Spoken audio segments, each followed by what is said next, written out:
Vamos a leer 1 Corintios 13, verso 13. 1 Corintios 13, verso 13. Déjenme cambiar la versión acá. Leo en el nombre de Jesús, 1 Corintios capítulo 13, verso 13. Y ahora permanecen la fe, la esperanza y el amor. Permanecen la fe, la esperanza y el amor. Estos tres, pero el mayor de ellos es, curiosamente mayor que la fe. Curiosamente mayor que la esperanza, y la escritura es súper clara, dice tenemos una esperanza que no nos avergüenza, es un aspecto importante, pero curiosamente dice Pablo, mayor que la fe y mayor que la esperanza que tienes es el amor. Oremos. Padre, háblanos en esta jornada, que estén nuestros corazones dispuestos, atentos a la exposición de tu palabra, que nos alumbra, nos hace entender tus misterios, las profundidades de ella. Es tu espíritu el que nos lleva hacia allá, porque humanamente no podríamos entenderlo, pero gracias por tu espíritu que nos educa, que nos guía y nos entrega la palabra adecuada, la interpretación muchas veces adecuada de ciertas palabras que tú tienes para nosotros, que a veces humanamente no las vamos a comprender, no las vamos a entender y pasan por alto, pero cuando tu espíritu está en medio de la palabra, tu espíritu está en medio de la exposición de la palabra, cuando tu espíritu toma gobierno de nuestras mentes y corazones, tu palabra fluye con libertad, la entendemos y la aplicamos a nuestras vidas. Ruego que uses mis labios de barro, que podamos, Señor, estar atentos a tu palabra con todos nuestros sentidos dispuestos. Lo rogamos en el nombre poderoso de Jesús. Amén y amén. Pueden sentarse. Quiero predicarles con el título La cadena del amor. La cadena del amor. ¿Cuántos van a venir el jueves? Ya, con el Ronnie estamos listos. Conversamos. Vamos a conversar un montón. Al finalizar, los que puedan me ayudan, voy a mover una banquita al revés, vamos a poner una mesa al medio, porque la idea es venir a tomar once y compartir la palabra. Por eso se llama, el estudio bíblico se llama la palabra a la mesa. Amén. Es como que usted estuviera en su casa compartiendo con un amigo, tomando un tecito, compartiendo, pero con la Biblia ahí, compartiendo la palabra. A mí me encantaría, con la ayuda del Señor, poder realizar tipo estudio así más teológico, pero creo que es importante conversar también la palabra. Si más adelante se puede hacer, lo podemos hacer. Podemos hacer un curso de teología sistemática básica y podemos compartir muchos temas importantes para que usted se vaya adaptando, pero quiero ver el interés de la iglesia de estudiar la palabra primero. ¿Amén? Leonard Cohen, que fue un gran, o no recuerdo si falleció, pero es un gran poeta, novelista, creo que está vivo, un cantautor también canadiense, dijo que el amor no tiene cura, pero la única cura para todos los males es el amor.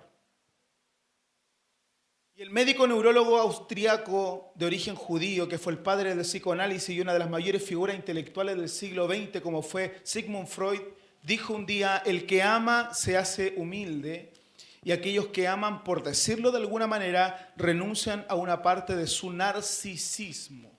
¿Qué es el narcisismo? ¿Cierto? Esa admiración excesiva y exagerada que una persona siente por sí misma, el narcisismo. Es importante querernos, es importante amarnos, pero ese exceso es el que daña.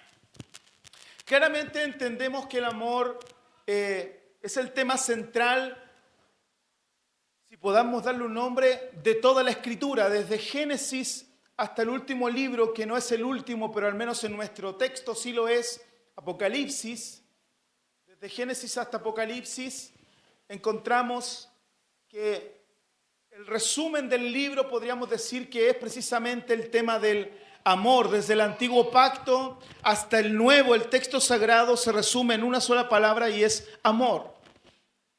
Y podemos encontrarnos con escrituras clásicas al respecto en cada uno de los 66 libros de la Sagrada Escritura, al menos en nuestra Biblia, 66 libros, en la Biblia católica 74, si no me equivoco, son unos cuantos libros más que no están en nuestro canon y si usted viene el jueves lo vamos a estudiar.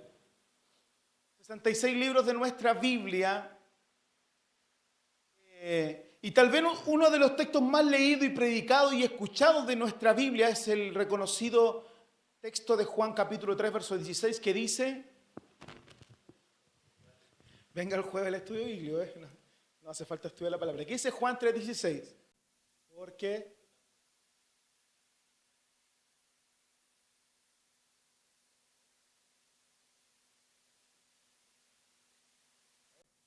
dice así como medio tímido para no equivocarse.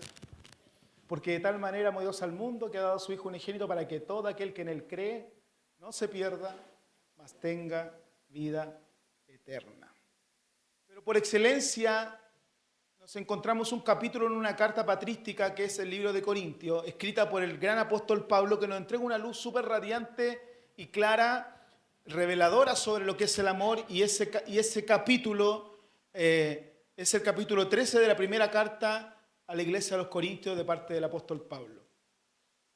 De hecho, algunas Biblias lo subtitulan como la preeminencia del amor a ese capítulo. Primeramente vamos a ponerlo en contexto, por eso les dije si queréis que predicara corto o extenso, pero si quieren entender bien esto, me voy a extender un poquitito. Primeramente vamos a poner en contexto este capítulo 13 de Corintios, que fue de donde extractamos el verso 13 al inicio. Para entender lo que nos quiere decir Pablo, en este capítulo 13 tenemos que leer todo el capítulo 12 y una parte del capítulo 14, si quieren leerlo entero, espectacular, pero para entender el contexto del capítulo 13, es un espacio extraño entre el 12 y el 14, porque pareciese que no encajara, pero si uno lo lee completo va a entender el contexto perfecto de capítulos 12, 13 y 14, va a entender el contexto perfecto. En el capítulo 12 de 1 Corintios, verso 1 al 11, Pablo nos habla acerca de los dones. ¿Cuántos han oído hablar de los dones, cierto? Muchas veces los dones, los talentos impartidos por Dios a través de su Espíritu Santo para la edificación de la iglesia.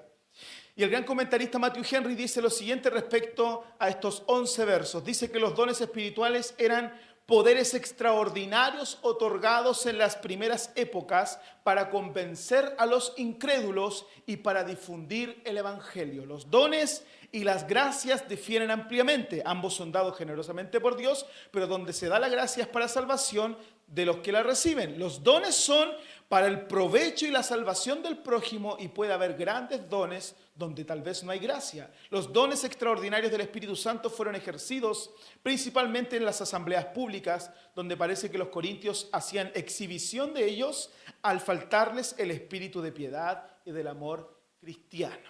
Según algunos historiadores plantean eso, que los dones dados por Dios, muchos de ellos tal vez los utilizaban para exhibirlos públicamente con carencia de piedad y de amor cristiano. Finalmente, el verso 12 hasta el 31 del capítulo 12 de 1 de Corintios nos exhorta respecto a los miembros del cuerpo y cómo debe funcionar cada uno de ellos, presentando a aquellos que tienen mayor valor y finalmente a los que tienen mayor valor, pero todos concuerdan en uno con el otro para cumplir un mismo objetivo, cada miembro del cuerpo, un mismo objetivo, que es el beneficio del cuerpo de Cristo, la edificación del cuerpo de Cristo, que es la iglesia. Y en los últimos versos del capítulo 12 nos encontramos con lo siguiente, dice: no, son todos apóstoles, son todos profetas, son todos maestros, hacen todos milagros, tienen todos dones para sanar enfermos, hablan todos en lenguas, ¿acaso interpretan todos? Ustedes por su parte ambicionen los mejores dones, y ahí es donde me causa una especie de enlace hacia lo que va a seguir diciendo el apóstol.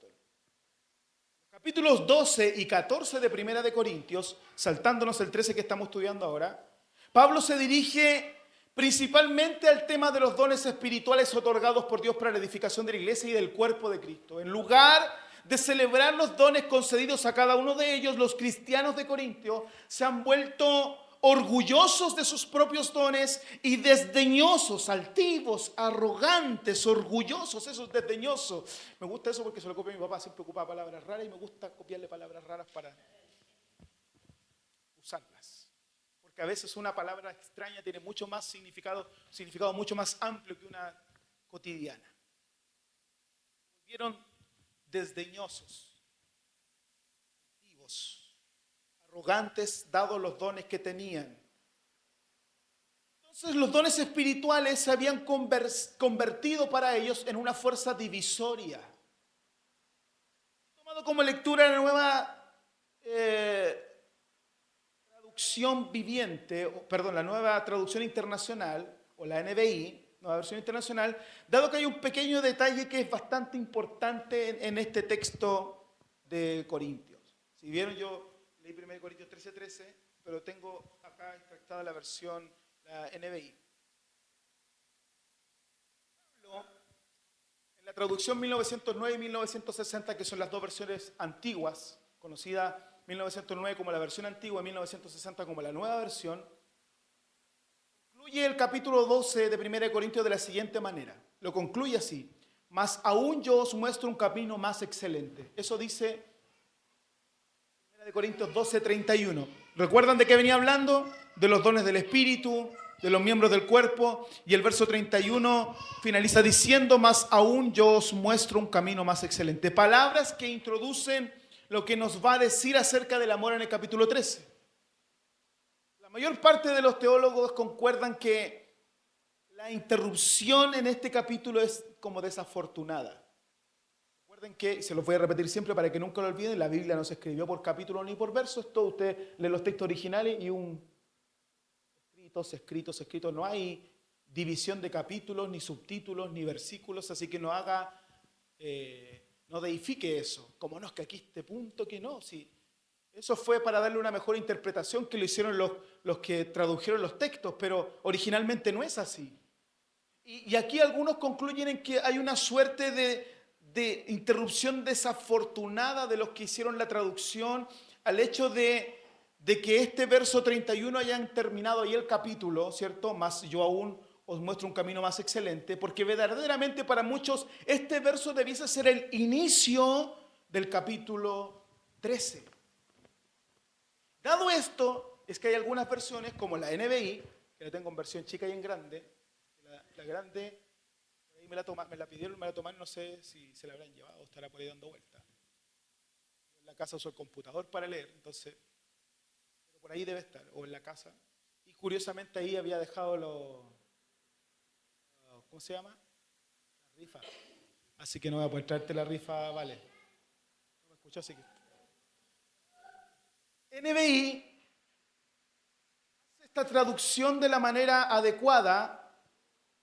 Inicia diciendo el capítulo 13, ya no le pone un punto final al 12 en el 31, sino que inicia el capítulo 13 con este verso que otras versiones más antiguas lo finalizan. Finaliza el verso 31 diciendo: más yo os muestro un camino más excelente. Como que perdiese el contexto, pero la nueva versión internacional hace ese pequeño arreglo o aclaración e inicia el capítulo 13, verso 1 de la siguiente manera: ahora, dice el apóstol, les voy a mostrar un camino más excelente. Si yo hablo en lenguas humanas y angélicas, dones. 12 y 14 habla de dones. Aquí está mostrando nuevamente, aquí está el contexto de por qué tuvimos que ir al capítulo 12 y luego al 14. Aquí se entiende el contexto. Ahora yo les muestro un camino más excelente, dice Pablo. Si yo hablo en lenguas humanas y angélicas, dones, ¿cierto? Pero no tengo amor, no soy más que un metal que resuena o un platillo que hace ruido. Pablo está diciendo que se puede hablar en lenguas humanas, el don que se dio en Hechos capítulo 2, ¿cierto? Donde hablaron idiomas, ¿cierto? Pero también dice lenguas angelicales, que esas son las que la Escritura dice en algunos textos, no me recuerdo si es en este mismo capítulo, Pablo menciona que son lenguas inentendibles. No se entienden. Y es lo que los bautistas, nuestros hermanos bautistas aún no comprenden de las lenguas. Ellos dicen que debiesen entenderse porque en Hechos 2 se hablaron lenguas humanas, se hablaron idiomas, sí, pero también la Escritura nos habla de lenguas inentendibles. Angelicales. También son dones. Y dice curiosamente Pablo que usted puede hablar en lenguas humanas como un don dado por Dios y puede hablar lenguas angelicales también dado por Dios y por el Espíritu, pero si no tiene amor es un metal que resuena. Ruido, bulla. Luego dice, si tengo el don de profecía. Hermano, yo conozco muchos que quisieran ser profetas, que quisieran que Dios les entregara palabras proféticas para darle a la iglesia. Hoy en día muchos tienen el don el ministerio de profeta en sus iglesias porque aman la profecía y gloria a Dios. Tenemos la palabra profética, debemos amar la profecía.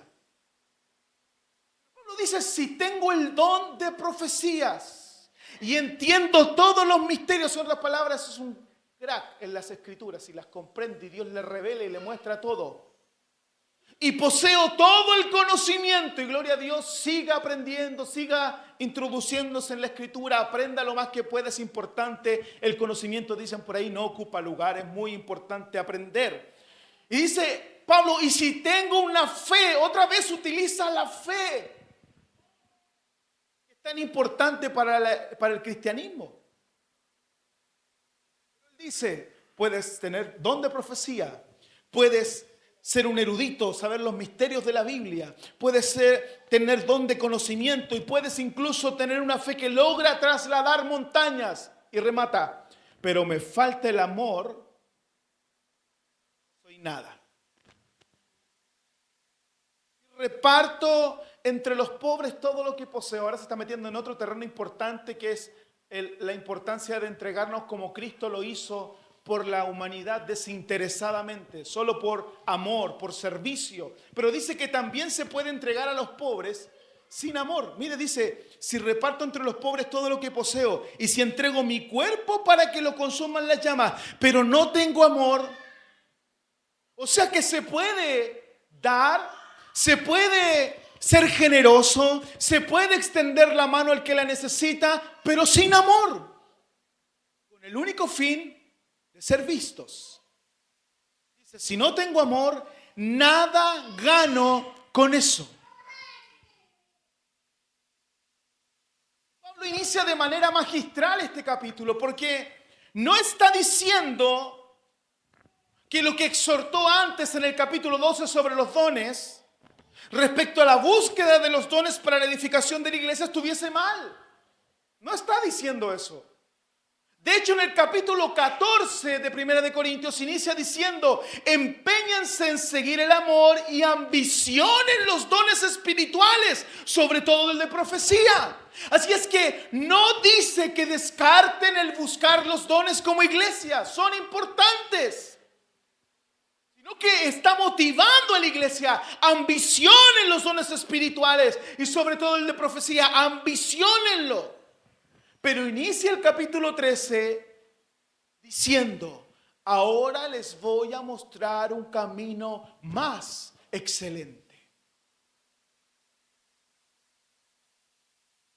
Es bueno que busquen los dones, pero hay un camino mucho mejor que ese. Una búsqueda mucho más importante y trascendental.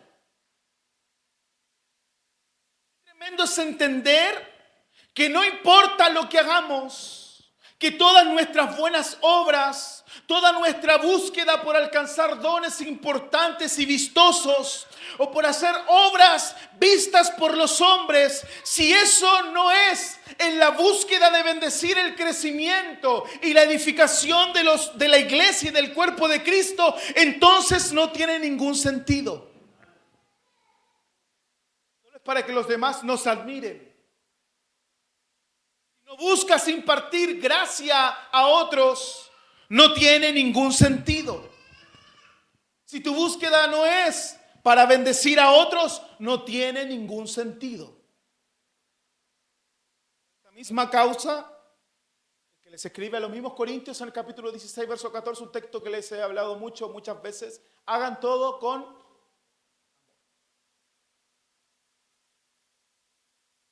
Si no, se pierde el sentido.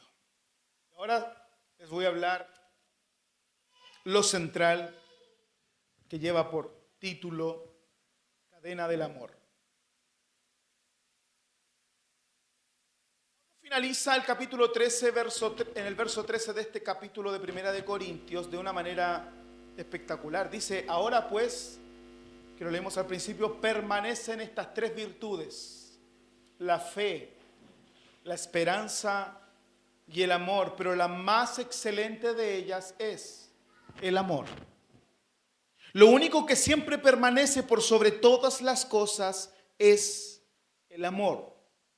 1 Corintios 13:8 dice que el amor jamás se extingue, jamás deja de ser. Mientras que el don de profecía cesará, el de lengua será silenciado y el de conocimiento desaparecerá.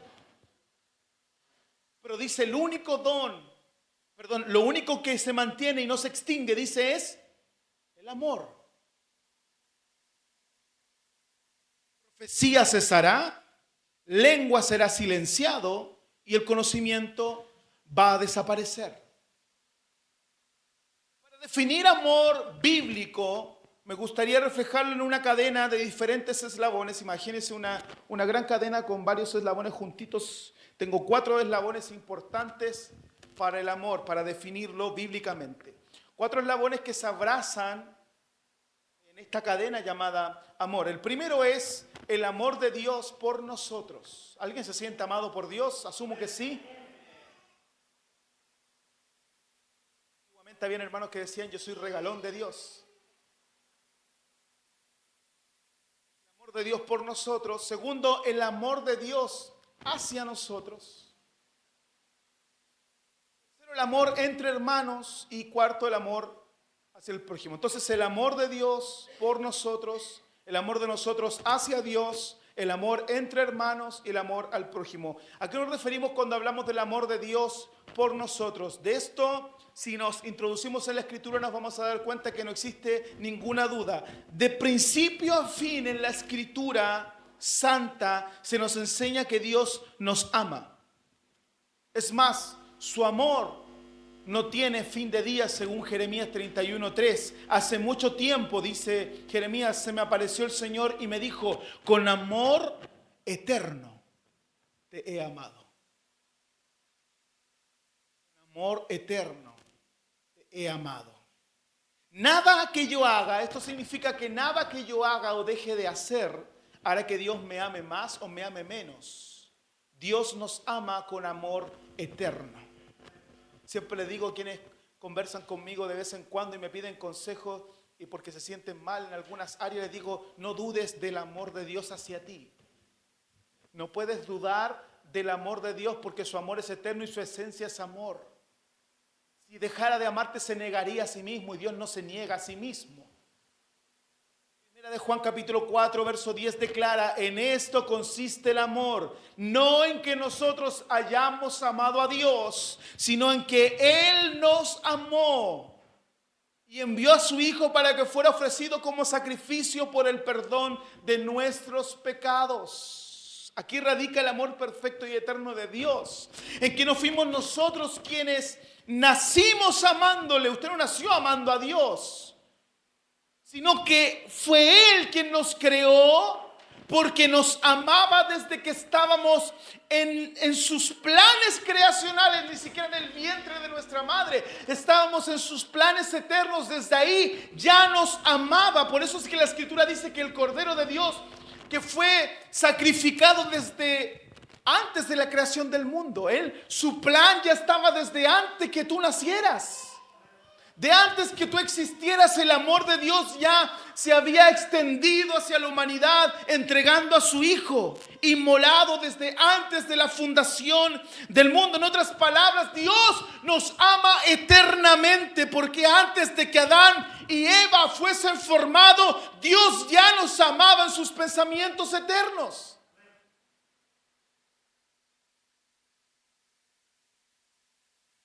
Su eterno amor se ve reflejado en el mayor sacrificio que el Padre podía hacer por nosotros, que fue entregar a su propio Hijo para redimirnos de nuestros pecados. Romanos capítulo 5, verso 8 declara: pero Dios muestra su amor por nosotros en esto, en que cuando todavía éramos pecadores.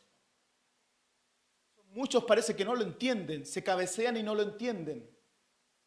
Creen que para que Dios los ame primero tienen que dejar de pecar, dejar de ser pecadores para que Dios te ame. No, usted primero tiene que limpiarse para que Dios lo ame, si no Dios nunca lo va a amar. No, hermano, Dios me amó cuando todavía era pecador. Cuando todavía éramos pecadores, Él murió por mí. Su eterno amor se ve reflejado en el mayor sacrificio que alguien pudo hacer por otro, que fue entregar su propia vida. El siguiente eslabón de esta cadena es el amor de nosotros hacia Dios. ¿Cómo definimos el amor de nosotros como creación, como sus hijos hacia Él?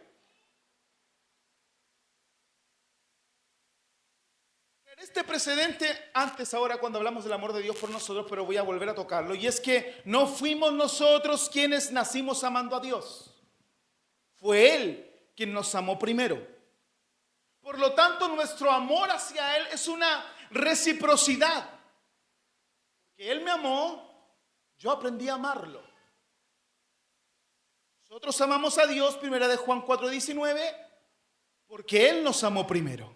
Eso dice Juan. Amamos a Dios porque Él nos amó primero. Si tú decides de mutuo propio no amar más a Dios, que un día amaneciste de mala y dijiste ya, no voy más a la iglesia y no amo más a Dios. Que se olviden de mí los hermanos, que se olvide de mí el pastor, no voy más, no contesto celular, pongo modo avión, cambio el número, bloqueo todo, no pesco más a Dios, me aburrió. Le pedí algo y no me contestó, así que chaito con Él, no lo amo más. Si un día piensas así y dices no amar más a Dios, Él no te dejará de amar. Por eso que es súper clara la palabra de Dios, segunda de Timoteo capítulo 2, verso 13, dice que si somos infieles, Él sigue siendo fiel, porque no puede negarse a sí mismo. Juan declara que la esencia misma de Dios es amor. Mi papá siempre nos enseñaba, Dios no tiene amor, Dios es su esencia. Por lo tanto, si nos amó antes de que fuésemos hechos por sus manos eternamente, entonces no te va a dejar de amar por lo que hagas o dejes de hacer. Si tú decides de un día para otro, no quiero amar más a Dios porque ahora me cae mal, no quiero saber nada de Él. Si lo decides un día, Dios no te dejará de amar. Pero sí te aseguro algo, cuando aprendes a amarlo, cuando aprendes a amar a Dios, no existe nada que pueda alejarte de Él. Inténtelo. ¿Alguien lo ha intentado alguna vez? No se puede.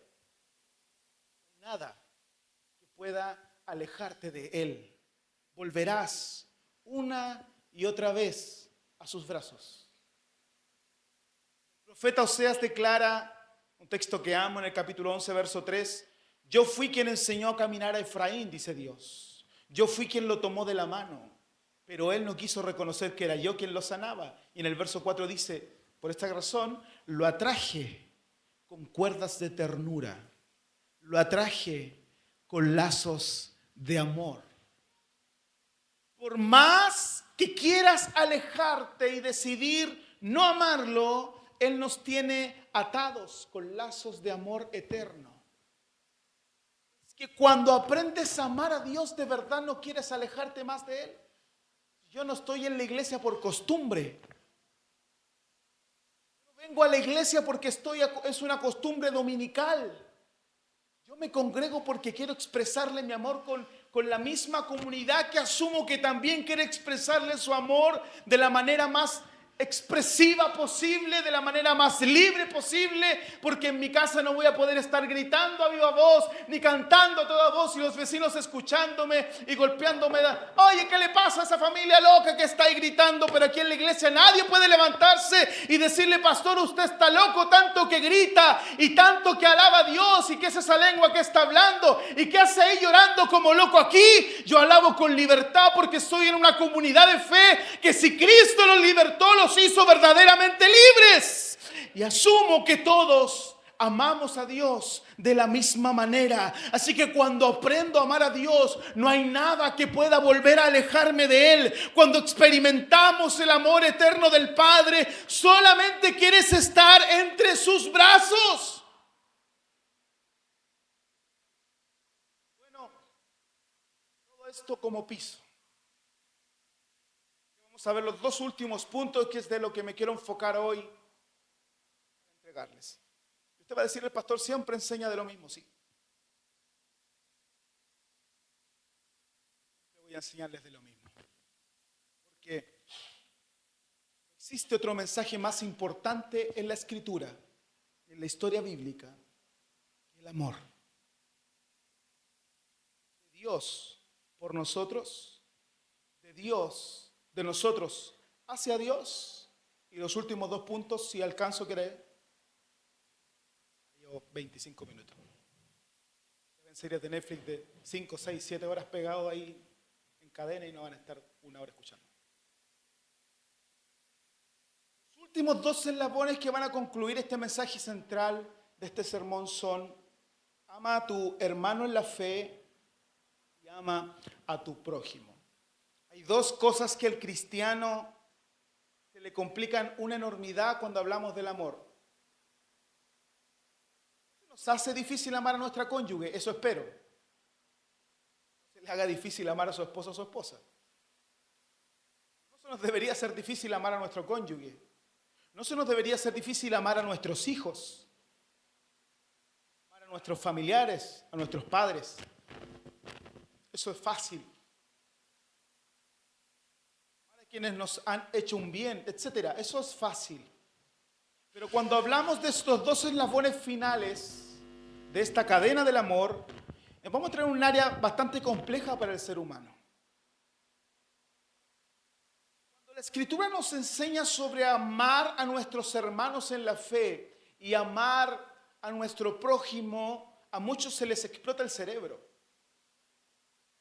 Muchos no logran entender esto porque somos selectivos a la hora de expresar amor.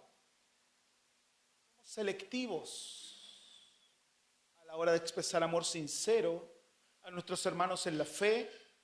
Amamos en honestidad a quienes toleramos, con el que me llevo bien, con el grupo con el que me rodeo. A propósito de grupos, esta semana tenemos reunión de líderes, así que les voy a mandar un mensaje porque tenemos que hablar algo importante del trabajo de la iglesia de este año. Somos selectivos. Amamos en honestidad, pero a quienes toleramos, con quienes nos llevamos bien, con quienes la pasamos bien. Yo puedo decir a Misael, lo amo con todo mi corazón, estamos juntos de los 5 o 6 años de edad como amigos. No me cuesta amarlo. Pero ¿qué tal con el que lleva un mes y que no te lleváis muy bien y que no tiene el mismo carácter que tú y que te molestan cositas de él? ¿Puedes amarlo en honestidad o te obligas a hacerlo porque Dios me está obligando que tengo que amar a mi hermano, así que no me queda otra que hacerlo? La verdad es que quizás tenemos un aire de estima hacia ellos, pero amarlos así como amarlos, cuestionaría un poco. Es como cuando tiene que ir a un cumpleaños y los regalos están caros, como que se cuestiona la amistad. Matrimonio, ¿cierto? No sé si soy tan amigo cuando el regalo es carito, ¿cierto? Y cuando sale en la página de París, ¿cierto? Y hay que comprarlo. No sé si soy tan amigo de él. Como que no tengo tantas ganas de ir al matrimonio. Ya, yo como que lo estimo, pero no sé si lo amé tanto a mi hermanito. Veamos al visionario Juan, que nos expresa respecto a este punto en su primera carta. De Juan 4, 7 al 8 dicen: permanezcamos en el amor, queridos hermanos. Queridos hermanos, amémonos los unos a los otros, porque el amor viene de Dios, y todo el que ama ha nacido de Él, y lo conoce. Y esto es tremendo. El que no ama, no conoce a Dios. Dios es amor. F. Brown, un gran comentarista bíblico, dice lo siguiente al respecto: el amor, la suma de la justicia, es la prueba de que hemos nacido de Dios. Cuando amas, es la prueba de que has nacido de Dios. El amor emana de un sentido del amor de Dios por nosotros. Tu amor, el que tú tienes, tu amor es de Dios, como su fuente, desde donde proviene, especialmente aquella encarnación del amor, Dios manifestado en carne. Por eso Juan dice, el que no ama no conoce a Dios. No solo no lo conoce ahora, sino que nunca lo conoció ni ha conocido a Dios de ninguna manera.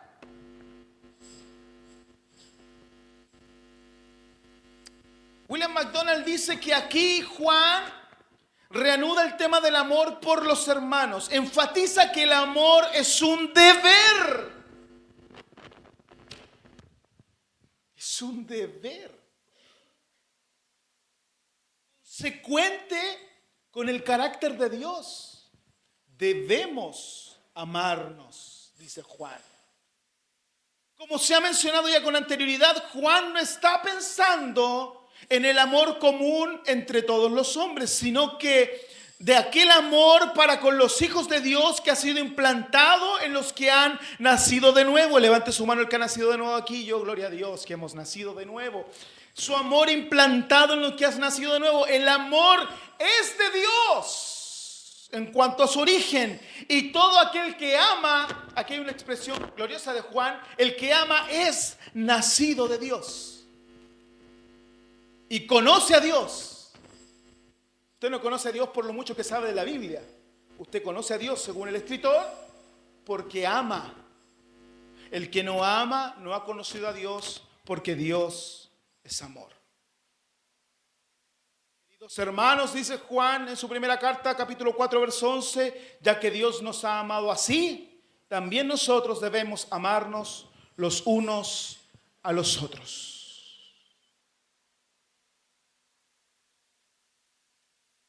¿Tienen el celular por ahí? A ver, lévateme el celular, préndale la luz así como. Tome su celular. Tome su celular en su mano y muéstremelo. Muéstremelo ahí, muéstremelo si lo tiene. Así con el celular, si lo tiene en la mano. Ya. Desbloquéelo. Hágame caso. Desbloquéelo y métase a su WhatsApp. Desbloquéelo. Ahí. Métase a su WhatsApp. Métase a su WhatsApp. Y ahora mire alrededor. Y piensa en un hermano que no vino. Aquí tenemos dos que están con algunos inconvenientes más o menos fuertes, grandes, que son Matías con Denise, que no han podido venir. Les escribió durante la semana. No me importa si contestan o no. Aquí le estoy ayudando, Matías y Denise. Le ayudo, Evelyn. El Esteban con la Camila no vinieron porque están de vacaciones. Pero igual, sirve. Mire quién no ha venido. ¿Quién más? ¿Piensa usted? Tu mami. Piensen en cualquiera. Y en su WhatsApp, búsquenlo. Háganme caso. Les va a servir. Búsquenlo, busquen el nombre, ábranlo y pónganle esto. Hermano, Dios te bendiga. Te extrañé hoy en la iglesia. Solo eso. Al que usted quiera escribirle, pero hágalo ahora porque si les dejo como tarea no lo van a hacer. En cualquiera. La Diana, que no vino, que no ha venido unos domingos. La Diana. O se le viene a la mente alguno antiguo que no viene hace muchos años. Búsquelo, lo te puede tener ahí en sus contactos. Y escríbele, hermano, Dios te bendiga. Te he extrañado en la iglesia te extraña. Y después va a ver si le responde o no le responde. Es súper fácil escribir. ¿Lo hizo? ¿Cuántos lo hicieron? Levántame la mano. 1, 2, 3. Van 3. ¿Nadie más? Muy bien, muy bien. Dije esto, hermano, Dios te bendiga, te extrañamos en la iglesia, ¿no? Hermano, ¿cómo has estado? Señor te bendiga, estoy súper contento de escribirte en esta hora. Te escribo este texto y le mandó el Salmo 23, le entregó una edificación, es súper fácil lo que le dije. Como que ya la mayoría lo hizo.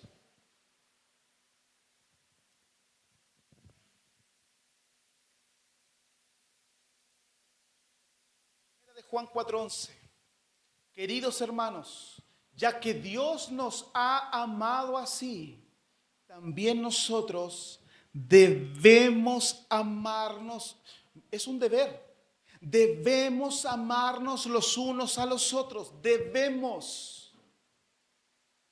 El amor puro y sincero entre hermanos es un mandamiento y no una sugerencia. Se lo voy a repetir de nuevo. El amor sincero y puro entre hermanos es un mandamiento, no una sugerencia. Dios nos sugiere, tal vez podría, no, debemos amarnos, porque si hemos nacido de Dios y conocemos a Dios, entonces debemos amar por naturaleza, sencillamente porque Dios es amor, o como lo traduce desde el griego, el amor es Dios. Si alguien afirma, dice Juan, yo amo a Dios, pero odia a su hermano, es un mentiroso. Y me cae bien Juan a veces. Dice lo que no queremos decir nosotros para que no se sientan ofendidos. Como lo dice la Biblia, si alguien dice yo amo a Dios, pero odia a su hermano, es un mentiroso, dice Juan. Está mintiendo. No le creo. Pues el que no ama a su hermano, a quien ha visto, no puede amar a Dios a quien no ha visto. En otras palabras, tu hermano es reflejo de poder expresar el amor que Dios puso en tu vida. Porque ¿de qué forma le demuestras tu amor a Dios? Práctico, de forma práctica. Por eso que 1 Juan 4:21 declara, Él nos ha dado, otra vez, mire, este mandamiento no es una sugerencia.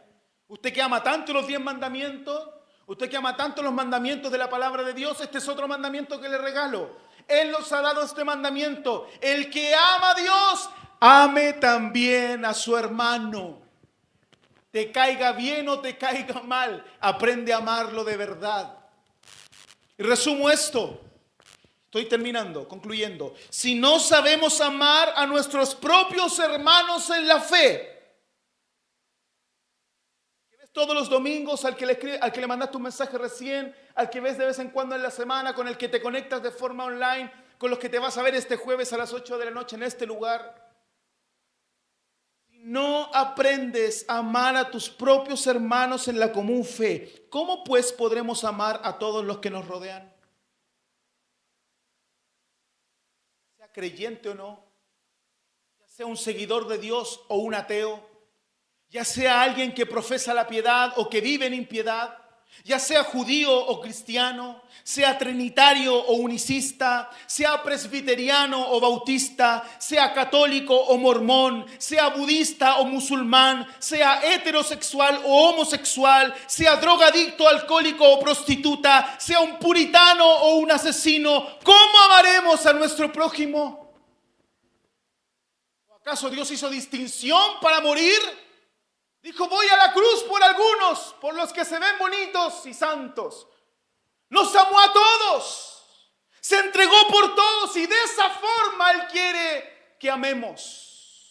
Muchos quisieran que su prójimo se vistiera como ellos, que hablara como ellos, que viviera como ellos, que pensara como ellos, que actuara como ellos. Si tiene mis gustos, entonces es mi prójimo. Si tiene mis valores doctrinales, entonces es mi prójimo. Si usa la misma versión bíblica que yo, entonces es mi prójimo. Si cree lo mismo que yo creo, entonces es mi prójimo. ¿Sabes, hermanos? Muchas veces tu prójimo no vendrá en el envoltorio que a ti te gustaría, pero debes amarlo. El envoltorio no nos gusta. Debemos amarlo. Tal vez no vendrá con el vocabulario que a ti te gustaría. A veces tu prójimo va a llegar envuelto en tatuajes, lleno de aretes por el cuerpo, pelo de colores que ni te imaginabas que existían. Pero a él dice Dios, ama.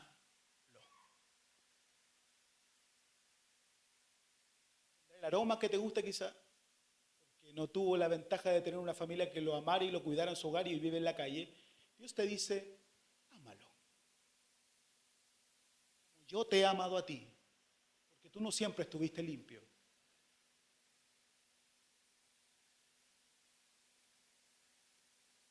Tampoco merecías mi amor, dice Dios.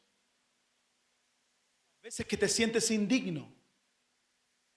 No eras digno de nada, porque según tú muchas veces fuiste indigno. Cuando no eras digno de nada, cuando no merecías nada, cuando no merecías que yo me acercara a ti, porque Dios no puede habitar donde hay pecado. Yo no me decía que se acercara si era un pecador. No merecía experimentar su amor si yo era un pecador, porque Él no puede estar cerca del pecado, pero la gracia, algo que jamás hubiesen imaginado los fariseos y maestros de la ley en su tiempo, el Dios eternamente perfecto, el Shaddai, Hashem, YHWH, el impronunciable para el judaísmo, el quien ni siquiera se sentían dignos de mencionar su nombre. Él se humilló a sí mismo, descendió a vivir entre esos imperfectos hombres, y por esa razón usted está aquí. No porque seamos lindos, no porque seamos exclusivos, sencillamente porque Él quiso amarnos.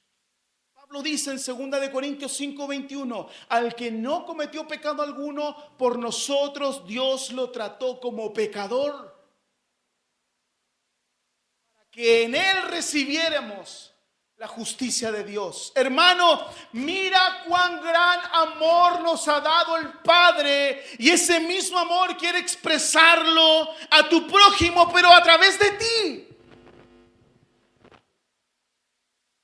Llegar el día en que como hermanos en la fe nos amemos de tal manera que juntos podamos expresar amor sincero a quienes quieren acercarse al reino de Dios y no se sientan rechazados ni excluidos, pero que por años les hemos cerrado nosotros mismos las puertas con nuestras actitudes, con nuestras reacciones, con nuestras miradas. Antes de ir a los necesitados del amor de Cristo, para que ese amor sea puro y sincero, primeramente debemos aprender a amarnos unos a otros como hermanos, hijos de un mismo Padre.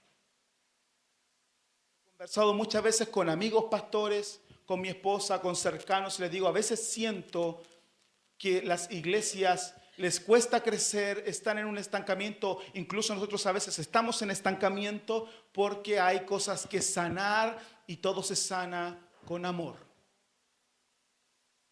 No va a mandar gente a un lugar donde van a ser dañados. Dios no va a mandar gente a un lugar donde se van a sentir rechazados o excluidos.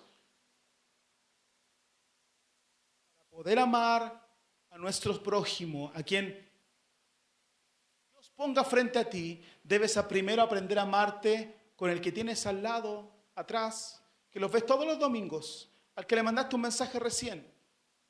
Ahora sí, ¿cuántos mandaron el mensaje? Como 5, 6, 7, 8, ya, buenísimo. Espectacular.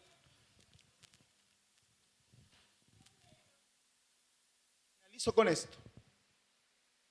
La última vez que Cristo dice, les daré un mandamiento nuevo, fue este.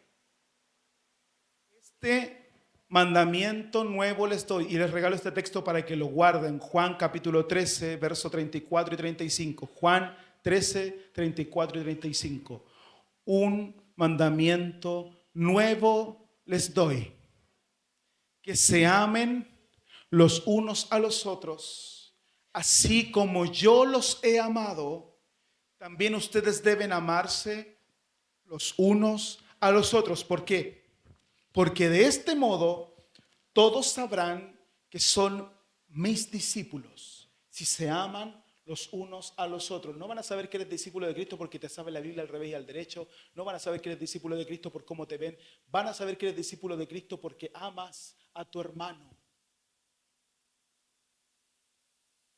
Lamentablemente para ustedes les voy a seguir hablando de esto por mucho tiempo, hasta que llegue a viejito, si Dios permite que esté de viejito, si no me fui a vivir a Japón. Todavía sigo acá. Les voy a seguir predicando. Ámense. Dejemos odiosidades, dejemos rencores, dejemos las cosas que nos dividen, abracémonos, amémonos, preocupémonos unos por otros. No andes por aquí, por allá, mientras tu hermano la está pasando mal. Apoya a tu hermano, escríbele, mándale un mensaje. Por eso les mencioné a algunos que nos vemos hace mucho tiempo. Valesca hace una labor silenciosa súper buena, que es llevar un registro de todos los miembros de la iglesia y los que vienen todos los domingos y los que no vienen. Y me manda una vez al mes un listado y me dice, estos llevan un mes sin venir, estos llevan 2 meses sin venir, 4 meses sin venir. Si yo le mostrara eso, se asombraría usted de la cantidad de hermanos que pasan meses sin venir a congregarse. Y lo más triste es que muchos de nosotros ni un mensaje les hemos mandado. Por eso hice ese ejercicio delante. Aprendamos como iglesia de una vez por todas que eso no es 100% responsabilidad de un pastor. Bíblicamente responsabilidad de hermanos en la fe.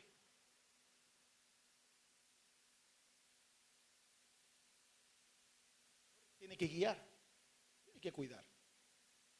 La responsabilidad de preocupación mutua, de amor mutuo, es entre hermanos. Muchas veces también he necesitado un mensaje de usted, pastor, estoy orando por usted. Con eso me basta. Estoy orando por usted. Usted no sabe, así como yo lo experimento, lo he experimentado a usted las veces que deseamos no seguir. Bueno, pastoreo más, que hagan lo que quieran. Que se junten solos y tal, saben hacer culto. Tienen música envasada y listo. Es así, no funciona así. Dios no nos llamó para renunciar. Nos llamó para seguir adelante. Si te veo triste, te veo decaído, te veo necesitado, voy a ir, te voy a abrazar y te voy a decir, ánimo hermano, Dios te ama y yo también te amo y estoy orando por ti. ¿Sí o no es así el Evangelio? Ese es el Evangelio. Expresar el amor de Cristo hacia mi hermano. Seguidita hacia mi prójimo. Siempre que digo, hermano, vamos a orar, usted va y trae de la mano a su amigo, a su amiga, al que le cae bien, ¿no? Así no funciona así. Somos hermanos, miembros de una comunidad de fe, miembros de un mismo cuerpo. Y debemos, dice Juan, amarnos. ¿Quieres orar por tu hermano? ¿Quiere orar por su hermano?